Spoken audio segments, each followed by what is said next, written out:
पंतप्रधान नरेंद्र मोदी यांची आज यवतमाळच्या भारी या परिसरामध्ये थोड्याच वेळात सभा सुरू होणार आहे. मुख्यमंत्री एकनाथ शिंदे व उपमुख्यमंत्री देवेंद्र फडणवीस व अजित पवार हे सभास्थळी दाखल झाले आहेत. तर 4.30 वाजता पंतप्रधान नरेंद्र मोदी हे नागपूर विमानतळावर दाखल झाले. तेथून ते यवतमाळ या ठिकाणी असलेल्या सभास्थळी रवाना झाले आहेत. सर्वात मोठा सभामंडप उभारला. या सभेच्या ठिकाणी 2 लाखांहून अधिक महिला उपस्थित राहणार आहेत. त्यासाठी पंतप्रधान नरेंद्र मोदी यांच्या आतापर्यंत झालेल्या सभांमधील सर्वात मोठा सभा मंडप यवतमाळमध्ये उभारण्यात आला आहे.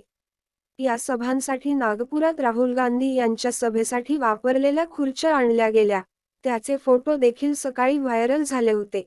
4,000 पोलिसांचा तगडा बंदोबस्त यवतमाळ येथील जाहीर सभेसाठी 4,000 पोलिसांचा तगडा बंदोबस्त करण्यात आलेला आहे. महिला बचत गटाचा कार्यक्रम असल्याने या ठिकाणी सुमारे 2 लाख महिलांची उपस्थिती असल्याचे भाजप पदाधिकाऱ्यांनी माध्यमांशी बोलताना सांगितले.